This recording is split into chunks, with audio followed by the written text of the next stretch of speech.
this might be a big surprise, but even after the ceasefire was started in Gaza, that doesn't matter because the people that are going, oh, here we go, Hamas holding public executions.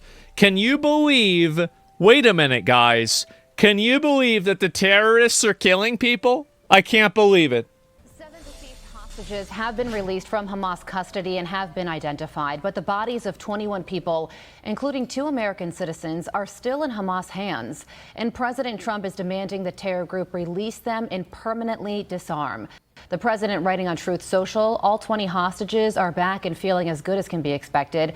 A big burden has been lifted, but the job is not done. The dead have not been returned as promised. Phase 2 begins right now. Lieutenant Colonel Jonathan Conrigas is a former IDF spokesperson and now a senior fellow at the Foundation for the Defense of Democracies, and he joins me now. Lieutenant Colonel, thank you so much for being here. We understand that you're standing in front of kibbutz near Oz, which is the site of such devastation and destruction at the hands of Hamas on October 7th. And because Hamas has not released all of the bodies yet, yesterday Israel reduced the amount of aid flowing into Gaza and decided not to reopen the Rafah border crossing. So with that in mind, do you believe that this ceasefire will hold? Yeah, good morning, and thank you for having me on. Just following on the previous item, as an Israeli civilian, I would strongly endorse that effort by Speaker Johnson on behalf of millions of Israelis, ordinary people. Hamas are shooting splinter groups and rivals who are trying to take over from them? Yeah, because they're a terrorist occupying force. Of course.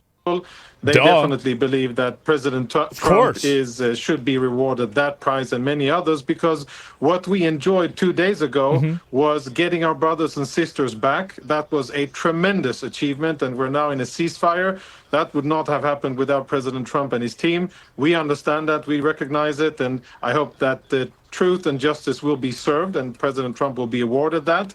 Now to the situation on the ground. I think we are at the first test of how strong the metal is in terms of Israel and the U.S. and Hamas is testing the waters here. They're trying to not to release all the bodies of the hostages. Israel so far has responded very softly, and Israel threatened not to open Rafah, but actually the latest news I wouldn't really trust everything this guy's saying. He used to be an IDF spokesperson. It's hard to say. I wouldn't listen to what he's saying as an objective testimony. Israel is going to open the Rafah gate. It's probably like there's some degree of truth to this, but, you know, like in terms of the specifics and the, you know, in terms of like the spin on it, like I can maybe trust like a lot of these facts might kind of be true, but the spin, I you know, you've got to keep your guard up with something like this, right? Under American guidance and pressure. It's just about being smart, because you know? I don't think that Israel wants to really disrupt the ceasefire quite yet. What Hamas is doing is playing for time, and I think that President Trump's tweet saying that, you know, I'm not going to tolerate any games is exactly the type of leadership that is needed, because if Hamas, if they're given an inch, they will take the whole yard, and they will... He's right about that. You have to deal with terrorists like they're terrorists. You can't talk to these people or deal with these people like you would be negotiating, like, you know, buying a car. Drag out this stage, and they will try to make an inevitable situation where they are the facto rulers on the ground. And that cannot be allowed to happen if we want peace and if we want something that's positive. The problem. That's why they want the war to continue. It's because right now they're living high on the hog. They're the leaders. Everybody is listening to them. They're controlling the area. They have a lot of power and authority. And so if peace truly comes to the area and the people are able to vote and choose for a peaceful rule, well, their, you know, reign is going to be over. They're not going to be able to do that anymore. So of course they're not gonna want to have the peace happen, because then peace means that they no longer have power. This is the same reason why, fundamentally, conflict is the genesis of their power and is the genesis of their control and influence.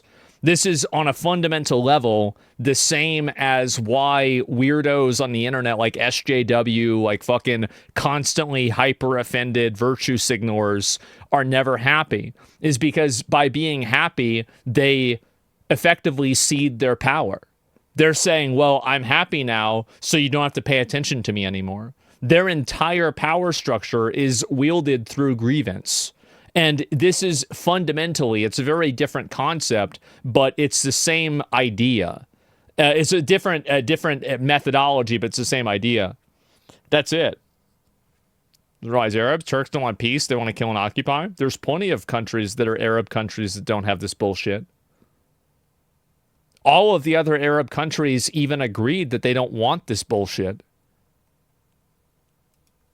Here for the future, then Hamas needs to be disarmed and control over the Gaza Strip needs to be taken out of the hands of Hamas. Yeah, of course. By the way, for the better interest of Palestinians as well. And on that front, the Times of Israel is reporting that since the ceasefire took effect, Hamas gunmen have actually tightened their grip over Gaza. Of course. And have killed at least 33 Palestinians who are accused of working, collaborating with Israel. And some of these videos that have been released, these are public executions that we're talking about. This doesn't appear to be the behavior of a group of people who are planning to relinquish power and authority over the Strip. It's expected. Yeah, it's insane. Like people could have easily expected that. Are 100% correct. And what Hamas is doing is settling scores. It isn't against people that have cooperated with Israel. It's against various critics in Gaza. It's against people who are trying to rise up against Hamas's oppression. These are Palestinian Muslims. Yes, nothing Jewish here. And no Mossad agent are being executed. Just ordinary Palestinians from rival factions and rival clans. And Hamas is doing what they do best. They are thugs. Mostly peaceful executions. Yes, clearly. And it's insane, man. They're executing people in town squares in broad daylight, in typical Hamas fashion. Now, I don't know if these public executions have been happening the entire time, not just for Gazans that are pro-Israel. The question should be, why is mainstream media, after all these years of it happening, when we talk about it now? I mean, the mainstream media is corrupt and they are biased, and you can say everything, and I'd agree with you. But I do want to say that, for me, I can only speak for myself. I have covered this. And I have talked about it whenever they had protests against Hamas in Palestine, and then the leader of those protests was killed. I was one of the only people who put out a video about it. These people have always they've always been terrorists. They'll always be terrorists, and there will be no peace until they're gone. Now, I don't think you might not need to kill them. If you can just get them to leave, that's good enough. And I think that really, if you take the utilitarian approach, maybe that will save more lives. But one way or another, they can't be there.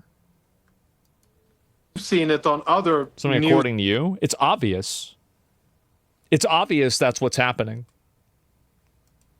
Networks. I have not seen this reported in any significant way across most of mainstream media, and I wonder why. Isn't it news when 35 and more Palestinians are executed in cold blood, or is it not news because it's not Israel's doing?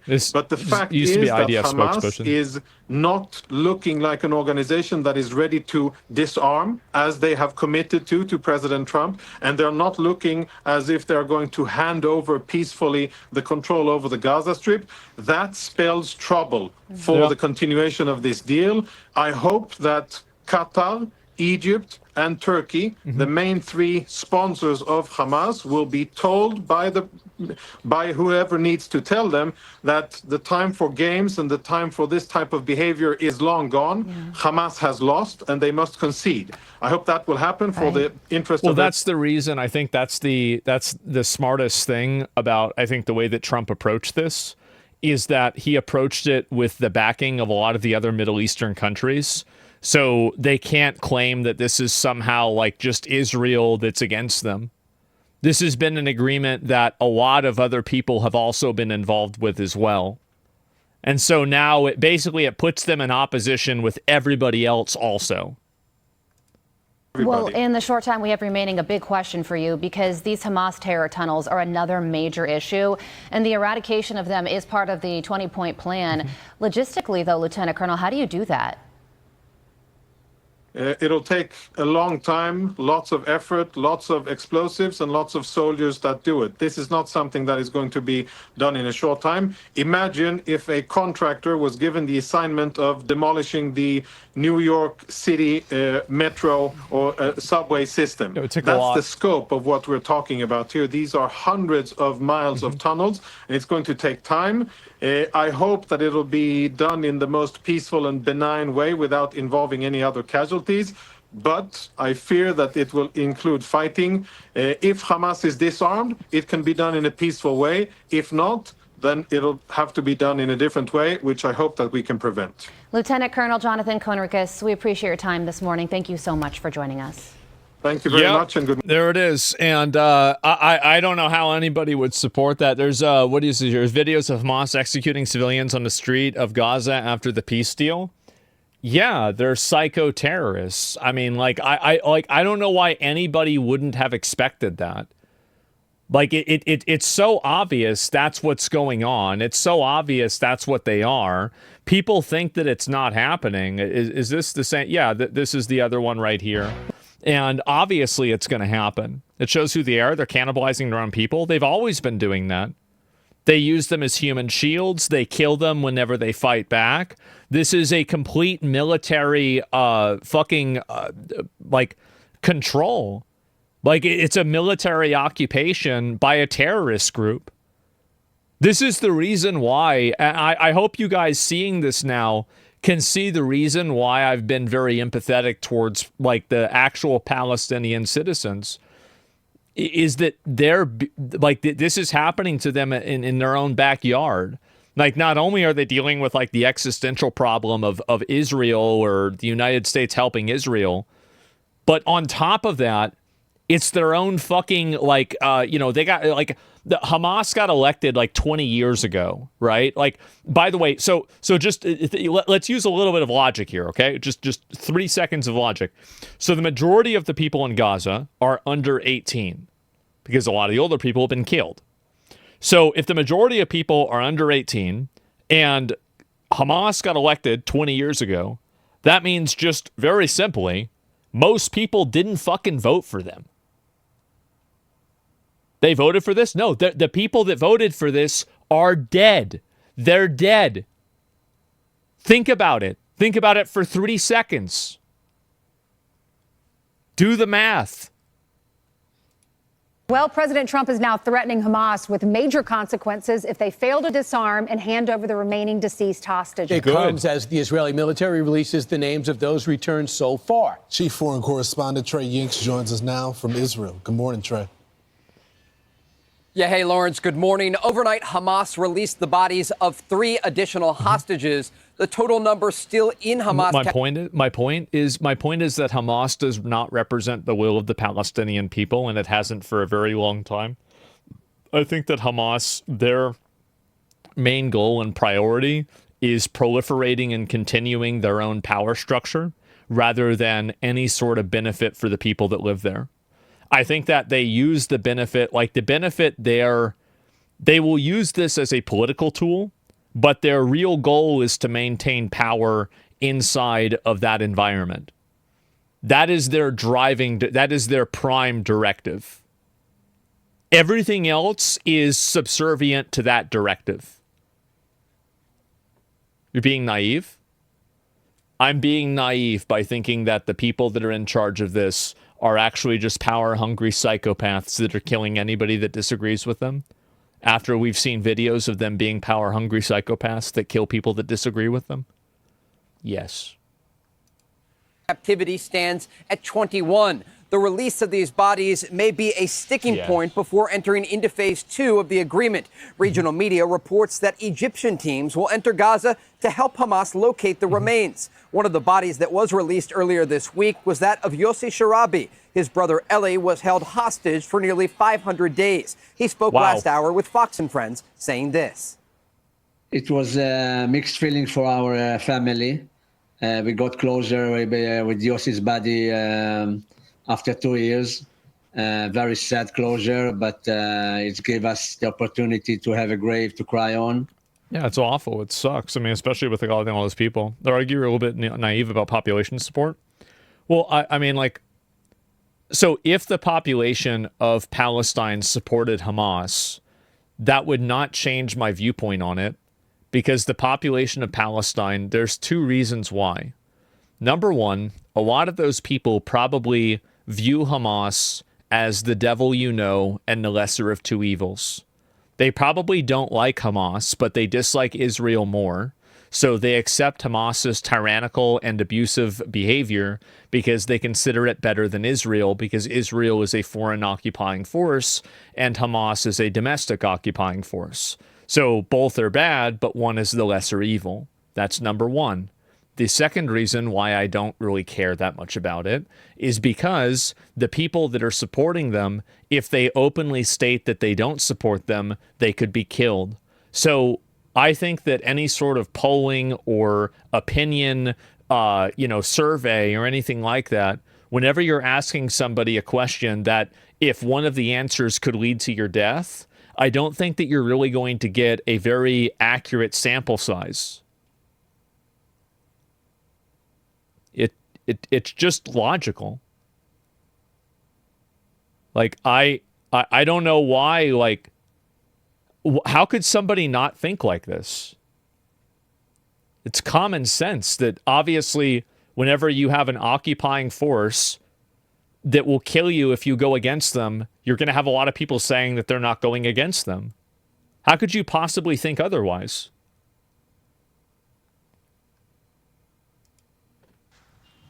Inside Gaza, reaction continues to the ceasefire deal. There's also an incredibly dangerous environment for Palestinian civilians, as Hamas has executed a number of people accused of stealing aid and working with Israel. President Trump was asked about Hamas yesterday and their commitment to disarm as part of the broader peace plan. We have told them we want to disarm, and they will disarm. And if they don't disarm, we will disarm them. And it'll happen quickly and perhaps violently. But they will disarm. And I spoke to Hamas. Yeah. And I said, you're going to disarm, right? Yes, sir, we're going to disarm. That's what they told me. They will disarm or we will disarm them. Got it? Yeah, this was a very orange day for him.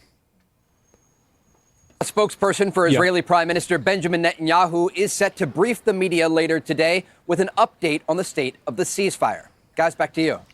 So when he says we'll disarm them, Trey, do you believe the president means we as in the IDF?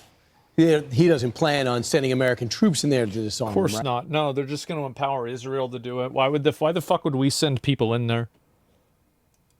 Right. My sense is in the region right now is anything is possible if the ceasefire doesn't not going to move send American troops in there. Nobody's going to support them forward, but it's tough to get ahead of what we know right now. The current plan, as laid out by the president in this 20-point peace deal, is to have Hamas lay down their arms, the leadership leave Gaza, and some Hamas members who commit to a peaceful future for the enclave be granted amnesty. And so it's a somebody brought up a good point. He could just fly a B-52 over the area. Just fly it over Hamas.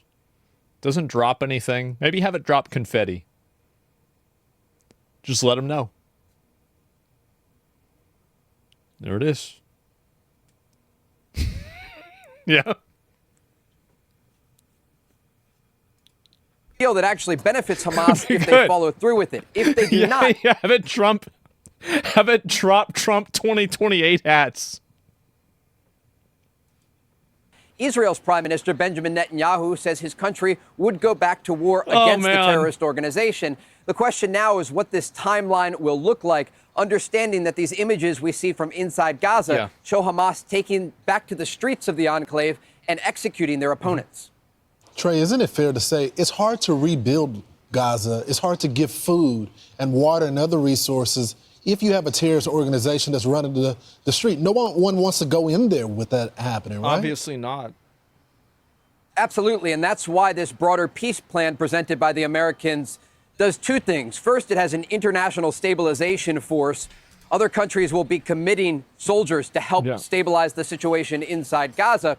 And second, there will be an influx of aid to the enclave as broader coalitions of countries, including Israel and the United States, work to usher in a technocratic government for the Gaza Strip, a more moderate government that is focused on rebuilding and focused on prosperity for the Palestinian people rather than war and trying to fight Israel. And so if these things move forward as planned, it would give an opportunity to the Palestinian people in Gaza to stay there while rebuilding efforts are underway. But you would have to have that moderate government in place to ensure that an organization like Hamas isn't stealing the resources, digging tunnels, and creating terrorism. Yeah, obviously. And somebody in chat, these are always good. Somebody in chat is asking the question, why are you watching Zionist propaganda? What about this do you think is propaganda or Zionist propaganda? What is it? Because I want to know. What part of this do you think is problematic? Where's the Palestinian Authority on all this? Mahmoud Abbas made some statements, 67 borders, but there is a Palestinian Authority that Yasser Arafat once led. What's their role? It's a great question. And look, inside Gaza, even before October 7th, there was a divide among the civilian population. Many people supported Hamas, but many others supported Fatah, the second largest political party, the party of Palestinian President Mahmoud Abbas in the Palestinian Authority that controls the West Bank. How are they doing? And so Mahmoud Abbas has actually been very supportive of President Trump's efforts because he understands, as a lifelong diplomat, someone who has participated in previous peace accords, that the Americans have the cards here. They have the power to implement this agreement, and you're either on board or you're not. And so we could see more involvement from the Palestinian Authority in the future of Gaza. There would certainly have to be a number of agenda items worked out with the Israelis, understanding that they would like to see a completely new government within the enclave. But to answer your question, Palestinian President Mahmoud Abbas has been supportive of President Trump's efforts because they're the only real efforts in recent decades that could lead to peace here in the Middle East. Trey, we have some newspapers from that area, from Israel. We have the Jerusalem Post. It says the nation is elated as living hostages return home. At the bottom, it says the hostages are back. It feels so good to say it. Yes, great. We have some other newspapers as well with pictures of people returning and being reunited. What's the feeling there, and what are you hearing on the streets? Weights have been lifted off the shoulders of the Israeli people. 20 living hostages were released as part of this ceasefire. And people here have been waiting for more than 2 years for this moment to happen. And we saw those videos, the reunification of families at local hospitals. Overnight, Lishai Miran putting out a video of her husband Omri and 2 young daughters playing at the hospital.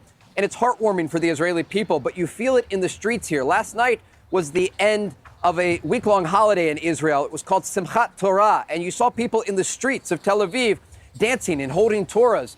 It's a celebration here in Israel, understanding that the people of Israel are now feeling the peace for the first time in more than 2 years. Yeah, one of our friends here who works on our staff, she went to synagogue here in America, in New York. She said the whole synagogue stood up and cheered for Donald Trump when these hostages came home during the holiday. It's obviously All right, good. Thank you so much, Trey. Excellent job. That's great. Thanks, Trey. Yeah, I mean, it's unbelievable. They're chanting that in Gaza as well as in Tel Aviv. That's why Trump said dancing Israelis. Before. I assume that's the reason why. The hostages do. Yeah. And Eli Sharabi, he was on the program last week, and he talked about how he lost half of his weight. And today he talked about the recovery for the other hostages that are now back in Israel. Watch. It's going to be a process. He has to give to himself time to recover, physically and especially mentally. Yeah, I bet. It will take more than a few months to do it. He had severe trauma from 2 years in captivity. So it's not going to end in 2 days. I don't know why all the rest of the world surprised what he's seeing now from Hamas. We are the Israelis knows who's this organization. It's terror organization. It will do anything, to get control on Gaza again and use his power and use his weapon. And he has no boundaries for this goal. Absolutely. So he said Hamas, and then his second one was to follow up to how do you feel about Hamas killing 33 people who are members of clans that we... Well, that's just the ones that they know about. It's probably more. The IDF allied and identified, and he said it doesn't surprise him. Probably a lot more. So unless someone disarms them, they're not going to disarm themselves, it looks like. He also talked about how some of them are so indoctrinated that some of the captors were one was a first grade school teacher. Professors, doctors. Lecturers, doctors. I'm Steve Doocy. That's nuts, man. How do you as a civilian believe any of the intel information? Could the U.S. government or Hamas government not decide when info is getting out there? It's just common sense. You just think about it. It's obviously true. Like you don't have to go through. So what is this here? It's literally all Israelis' talking points. So which talking point do you disagree with? Hamas stealing aid? Nobody said that. That wasn't even being discussed. Stop being a bot. What are we talking about?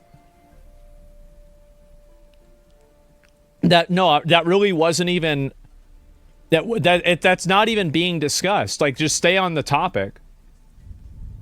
What does that even have to do with this? It's a completely different topic. Question LOL. Okay. So, this is a video, and we're talking about the topic of Hamas disarming and then doing public executions of their own people. That's the topic. That's what's being discussed. What are you thinking about?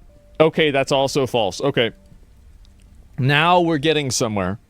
What part of it is false? Yeah, okay. All right. Now we finally reached some sort of maybe a point here. Hamas is executing civilians in Gaza and they're filming themselves doing it, but he hates Israel and he calls it propaganda. I mean, I don't know, like, this isn't even a debatable. Those civilians killed a journalist a few days ago.